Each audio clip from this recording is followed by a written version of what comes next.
আসসালামু আলাইকুম। সপ্তম শ্রেণীর গণিত টিউটোরিয়ালে আরিফাতের পক্ষ থেকে সবাইকে আবারও স্বাগতম।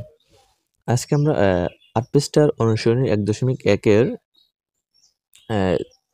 ২ নম্বরের যে প্রশ্নগুলো আছে যে ভাগের সাহায্যে বর্গমূল নির্ণয় করো।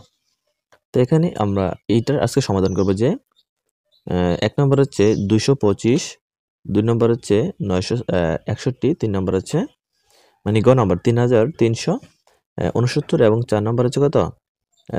১০,৪০৪। আজকে এই ৪টার আমরা কি করব? ভাগের সাহায্যে বর্গমূল নির্ণয় করব। ২ নঙ্গে ভাগের সাহায্যে বর্গমূল নির্ণয় করতে হবে। আমরা ১ নঙ্গে যেগুলো করেছি সেগুলো হচ্ছে মৌলিক গুণনীয়কের সাহায্যে, এখন করব ভাগের সাহায্যে।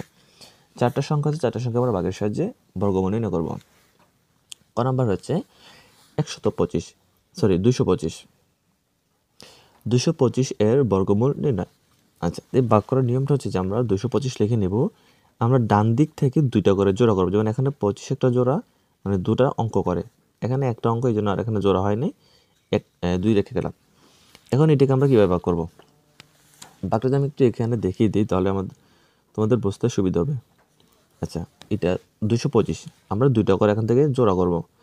এখানে ২টা জোড়া করলাম, এখানে আছে একটা, এখানে জোড়া হয় না, এখানে একটাই থেকে যাবে। আমরা দাগ দিয়ে এভাবে ভাগের দাগ দিব। আমাদের কাজটা হচ্ছে যে প্রথমে যে সংখ্যাটা আছে বাম দিকে, এখানে কত আছে? ২। এই ২ এর সমান কিংবা ২ এর পূর্বে পূর্ণ বর্গ সংখ্যা কি আছে? আমার কথা আর বুঝছো নি? যে এই ২ এর সামনে পূর্ণ বর্গ সংখ্যা, পূর্ণ বর্গ সংখ্যা কোনগুলো হয়? যখন একই সংখ্যা দুইবার গুণ করা হয়। যেমন ১ গুণ ১, এককে ১, ২ গুণ ২, ২ দোকানে ৪। তাহলে এই একই সংখ্যা দুইবার গুণ করার কারণে যেই গুণফলটা আমরা পাই, এই গুণফলটা হচ্ছে একটা পূর্ণবর্গ সংখ্যা। ঠিক আছে, এখানে ২ গুণ ২, তাহলে ২ গুণ ২, একই সংখ্যা দুইবার গুণ করলাম, ২ দোকানে কত হচ্ছে? ৪ হচ্ছে। তাহলে এই ৪ হচ্ছে আমাদের এখানে পূর্ণবর্গ সংখ্যা। ঠিক আছে, তো আমরা দেখব যে আমাদের ২ এর সমান কিংবা ২ এর ছোট পূর্ণবর্গ সংখ্যা কি আছে? এই যে এখানে ১ আছে, ৪ কিন্তু ২ থেকে বড়, তাহলে আমরা ৪ দিতে পারবো না, আমরা দেব এই ১। তাহলে এই এককে ১ দিলাম। ঠিক আছে, যে এই সংখ্যাটার পূর্ণবর্গ সংখ্যা, এটার সমান কিংবা নিচে যেটা আছে ১ আছে, আমরা ১ দিলাম। এখন আমরা ২ থেকে ১ বিয়োগ করব। ২ থেকে ১ বিয়োগ করলে কত হয়? ১ হয়। ঠিক আছে, তাহলে ২ থেকে দাগ দিয়ে এখানে আমরা যে ভাগফলটা পাইছিলাম, হ্যাঁ, এটাকে আমরা ডবল করে দেব। এবং এখানে কত আছে? ১ আছে, এটাকে ডবল করে আমরা এই পাশে না বসিয়ে দেব কত? ২। ঠিক আছে, ১কে আমরা ২ দ্বারা গুণ করব, গুণ করে ২ একে ২ পাচ্ছি। ঠিক আছে, আমরা এখানে যে জোড়াটা আছে, আমরা কিন্তু চাইলে একটা নামাতে পারবো না, আমরা জোড়াটা নামাতে হবে। ২৫ আর ২৫, তাহলে এখন কত হচ্ছে? এখানে ১২৫। এখন আমাদের কাজটা হচ্ছে এই ২ এর সাথে আমরা এমন একটা সংখ্যা মানে বসাবো, যে সংখ্যা দিয়ে এটাকে আমরা গুণ করব। যেমন আমি উদাহরণস্বরূপ বুঝাই, যে এখানে কত আছে? ২ আছে। তো ২ এর সাথে যদি আমি ৩ বসাই, তাহলে আমাকে ৩ দ্বারা গুণ করতে হবে। যদি আমি ২ এর সাথে ১ বসাই, তাহলে আমাকে ১ দ্বারা গুণ করতে হবে। আশা করি এটা বোঝার কথা। যে আমরা এই যে ২ আছে, ২ এর ডান পাশে মানে এককের স্থানে আমি যেই সংখ্যাটা বসাবো, ঠিক একই সংখ্যা দ্বারা আমি এটাকে কী করব? গুণ করব। যেমন যদি আমি ২ এর সাথে ১ বসাই, তাহলে ১ দ্বারা গুণ করতে হবে। ২ এর সাথে ৩ বসালে ৩ দ্বারা গুণ করতে হবে। আবার ২ এর সাথে ২ বসালে আমার ২ দ্বারা গুণ করতে হবে। ঠিক আছে, আচ্ছা, তাহলে ৩ তিরিকা ৯, ৩ দোকানে ৬, আমাদের এখানে তো কম হচ্ছে। তাহলে আমরা কী করব? এই যে এখানে দেখো, যে প্রথমে আমি পূর্ণ সংখ্যা দ্বারা গুণ করলাম, তাহলে একক ১ পাইছি, বিয়োগ করলে কত হয়? ১। ২৫-এর ২৫ আমি নামাই দিলাম।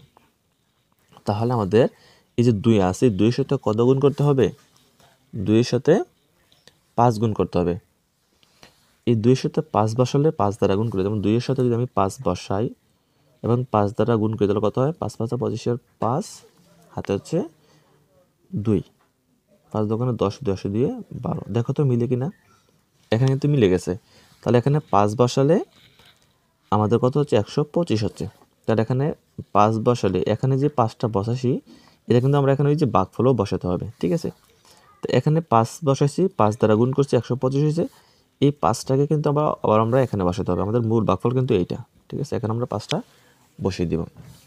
তাহলে সুতরাং আমাদের মিলে গেছে, শূন্য হয়েছে। ২২৫ এর বর্গমূল ২২৫ = ১৫। এই যে আমাদের ভাগফলটা এটা হচ্ছে আমাদের বর্গমূলটি।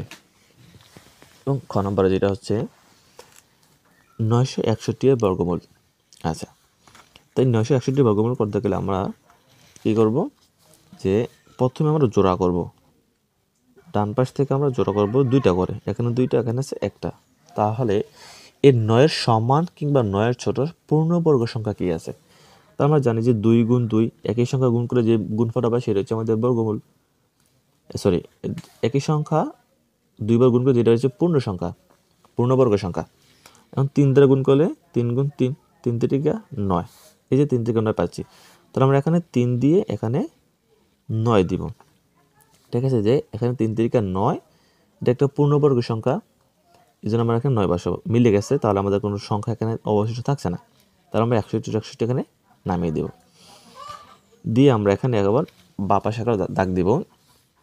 এখানে আমরা যে ভাগফলটা পাইছিলাম, এই ভাগফলটাকে আমরা ডবল করবো, মানে 2 দিয়ে গুণ করব। তো 3 দোকানে কত হয়? এই 6 আমরা এখানে বসাবো, ঠিক আছে? 6 আমরা এখানে বসাবো। এখন এখানে বসালে আমরা দেখব এই 6-এর সাথে কত বসালে আমাদের 61, মানে 6-এর সাথে আমি যেটাই বসাই না কেন আমি এটা দিয়ে গুণ করতে হবে। তো 6 0 0 60 হচ্ছে। তো যদি 6-এর সাথে আমি 1 বসাই এবং 1 দ্বারা গুণ করি, তাহলে কত হচ্ছে? 1 1 1, 6 1 6, 61 কিন্তু আমরা মিলে গেছে। তো আমরা এখানে 1 বসাবো, এখানেও 1 বসাবো, বসিয়ে এখানে 61 দিয়ে দিব, তাহলে মিলে গেছে, ঠিক আছে? যে 3 3 9 বিয়োগ করে থাকে না, তাহলে 6 61 আমরা আগে মিলে দিলাম, এবং 6 সাথে আমরা 1 দিলে কত হয়? সরাসরি 61 হয়ে গেছে। তাহলে 61 1 দ্বারা গুণ করলে কত হয়? 61 এই একটা আবার আমরা এখানে ভাগফলে বসিয়ে দিব। তাহলে এই 961 এর বর্গমূল রুট ওভার 961 সমান 31, এই যে আমাদের উত্তরটা এখানে 31 পেয়েছিলাম। এটা হচ্ছে আমাদের বর্গমূলটি। গ নম্বরটা হচ্ছে 3969 এর বর্গমূল নির্ণয় করো। আচ্ছা, তো আমরা প্রথমে কি করব, এই যে দুইটা করে জোড়া বেঁধে নেব। তো 2টা করে জোড়া বেঁধে নেওয়ার পর আমাদের সর্বশেষ জোড়াটা কত হচ্ছে? এখানে 39 হচ্ছে, ঠিক আছে? এখন 39-এর সমান কিংবা 39-এর আগে, মানে ছোট পূর্ণ সংখ্যা কী আছে, পূর্ণ বর্গ সংখ্যা কী আছে? আচ্ছা, যদি আমি এখানে 6 গুণ 6 করি, একই সংখ্যা কিন্তু গুণ করলে পূর্ণবর্গ সংখ্যা হয়, তাহলে 6 কত হচ্ছে? 36, 7 গুণ 7 7 7 49। আচ্ছা দেখো তো, এখন হচ্ছে আমাদের 39। আমরা জানি যে ভাগ করার ক্ষেত্রে আমাদের এটা সমান কিংবা ছোটোটা হতে হয়, আমরা চাইলেও বড়টা নিতে পারি না। তাহলে 6 36 এখানে, আর 7 49, 49 কিন্তু আমাদের এখানে বেশি হয়ে যাচ্ছে, মানে সংখ্যাটা বড় হয়ে যায়। এখানে আমরা কী করবো? 6 দিয়ে দিব, 6 6 36, 6 আছে 9 3 হলে 3 3 মিলে গেছে 0। এখন 3-এর 3 রাখলাম আমরা এখানে, ঠিক আছে? রাইখা উপরে যে জোড়াটা সামনে, জোড়াটা এখানে নামিয়ে দেব, যে 69 69। তো এখন আমাদের এখানে যে সংখ্যাটা পাইছিলাম, এখানে কত পাইছিলাম? 6 পাইছিলাম। এই 6কে আমরা এখন কি করব? ডবল করব। 6 ডবল কত হয়? 6 দোকানে 12, তাহলে 12টা আমরা এখানে বসিয়ে দিলাম, ঠিক আছে? 12। এখন এই 12-এর সাথে এমন একটা সংখ্যা বসাতে হবে যেটা বসালে এবং একই সংখ্যা দিয়ে গুণ করলে আমাদের এই 369 এর সমান হবে। আচ্ছা, তো এখানে যদি আমরা 12-এর সাথে 3 বসাই, যেমন এখানে 12 আছে, এই 12-এর সাথে 3 বসাই এবং 3 দিয়ে গুণ করি, তো 3 3 9, 3 দোকানে 6, 3 1 3, দেখো তো মিলে যাচ্ছে কিনা? তাহলে এই 12-এর সাথে যদি আমরা 3 বসাই এবং 3 দিয়ে গুণ করি, তাহলে আমাদের সংখ্যাটির ভাগশেষ নিঃশেষ বিপর্য হচ্ছে। তো আমরা এখানে 3 বসাবো, এখানে ভাগফল আমরা 3 বসাবো, বসিয়ে আমাদের মানটা কত হচ্ছে? মিলে যাচ্ছে, তাহলে 0 হচ্ছে। তাহলে সুতরাং 3969 এর বর্গমূল রুট ওভার 3969 সমান 63। আশা করি এটা বোঝার কথা, যে এখানে আমরা যেটা বসেছি এটা কিন্তু আমাদের এখানে আবার বসবে, এবং আমরা একই সংখ্যা দিয়ে এই যেখানে গুণ করছি, এই গুণ এভাবেই করতে হবে। এবং সর্বশেষ যেটা আছে গহ নাম্বার, যে 10,404 এর বর্গমূল নির্ণয় করো। আচ্ছা, 10,404, এখানে আমরা 2টা করে জোড়া করবো, যেখানে 0 4 আছে একটা জোড়া, এখানে 0 4 একটা জোড়া, এক কিন্তু আলাদা। তাহলে আমাদের 1-এর সমান কিংবা 1-এর ছোটতো কোনো সংখ্যা হয় না যেটা 0 হয়। 1-এর সমান পূর্ণবর্গ সংখ্যা কি? তাহলে 1 গুণ 1 কিন্তু 1 হয়, তাহলে এটা কিন্তু একটা পূর্ণবর্গ সংখ্যা। তো এই কারণে আমরা এখানে 1 দ্বারা গুণ করবো, যে এককে 1 একে মিলে গেলে 0 এখানে লিখতে হয় না। তার পরবর্তী জোড়া কি আছে 0 4, আমরা এখানে দেখে একটু সহজ হয় যে 10,404। আচ্ছা এখানে দুইটা জোড়া, এখানে দুইটা জোড়া, এখানে 1 আছে, তাহলে এককে 1 এখান থেকে মিলে গেছে। তাহলে আমাদের বাকি আছে কি এই জোড়াটা নামবে 0 4, যে জোড়াটা আছে এই জোড়াটা নামবে এখানে। আচ্ছা তো এখানে আমাদের যেই ভাগফলটা পাইছিলাম এই ভাগফলের ডবল কিন্তু আমাদের করতে হবে। তাহলে 1 আছে নি, 1 এর সাথে 2 গুণ করতে কত হয় 2 একে 2, এখানে আছে কত 4। এখানে একটা বোঝার বিষয় আছে যে এখানে 2 দ্বারা 4কে ভাগ কেন যাবে না, সেটা হচ্ছে যে আমরা কিন্তু এখানে একটা সংখ্যা বসাতে হবে 0 থেকে 9 পর্যন্ত। যে কোনো একটা সংখ্যা বসিয়ে তারপর কিন্তু আমাদেরকে কি করতে হবে এখানে গুণফলটা রাখতে হবে। আচ্ছা দাদা আমার কিন্তু এখানে 4 আছে, 4-এর বেশি কিন্তু নাই, কিন্তু 40 নেই 4, ডান পাশে 0 কিন্তু আমরা বাম পাশে 0 কিন্তু ধরতে হয় না, বাদ দিয়ে দিলাম, 4 আছে এখানে। তাহলে 2 এর সাথে যদি আমি 1 বসাই তাহলে 1 দ্বারা গুণ করতে হবে। 2 একে 1, 2 একে 2 কত হচ্ছে 21 হচ্ছে। আমরা আছে কত এখানে 4, তাহলে তো ভাগ যাচ্ছে না। তাহলে আমরা কি করব এই 2 এর সাথে একটা 0 বসাবো এবং 0 দিয়ে গুণ করব, 0 0 2 0 0, তাহলে ভাগফল কত পাচ্ছি, গুণফল কত পাচ্ছি 0 পাচ্ছি। তাহলে এখানে একটা 0 দিব, এই 0টা কিন্তু আমরা আবার এখানে বসাবো, তাহলে 0 0। এবার দেখো বিকল্প কত হয় 4-এর 4, আর উপরে যে একটা জোড়া আছে 0 4, এই 0 4 আমরা এখানে নামিয়ে দিব। যেটা আমি এখানে ভেবে করছি যে ভাগ জানাবে দিয়ে আমি এখানে 0 বসিয়ে 0 দ্বারা ভাগ করলাম 0, এই 0 কিন্তু আবার এখানে ভাগফলও আসবে। তাহলে আমাদের এখানে বিয়োগ করে 4-এ 4 থাকে, এই যে 0 4 জোড়াটা আছে এই জোড়াটা আমি এখানে নামিয়ে দিলাম। তাহলে আমাদের কত হচ্ছে 404 হচ্ছে। তো এখন আমাদের কাজটা হচ্ছে যে এখানে যে 10 আছে এই 10-এর ডবল করলে কত হয় 20, আমরা এখানে 20টা লিখে নিলাম, এখানে কত হয় 20 হয়। তাহলে 20-এর সাথে এমন একটা সংখ্যা বসাতে হবে এবং একই সংখ্যা দ্বারা গুণ করলে আমাদের কত হবে 402 হবে। আচ্ছা 2 এখানে 20 আছে না, এই 20-এর সাথে যদি আমি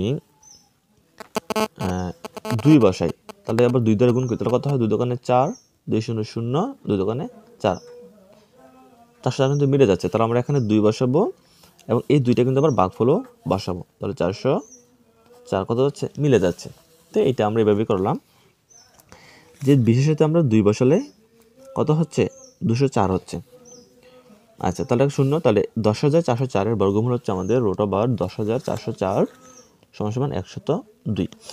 আশা করি সকলে এই ভাগ প্রক্রিয়ায় যে আমরা বর্গমূলগুলো করলাম, হ্যাঁ এই বর্গমূলগুলো সকলে বুঝতে পারছে। যার যদি কারোর বুঝতে অসুবিধা হয় তাহলে আমাকে অবশ্যই কমেন্টস করে জানিয়ে দিবে।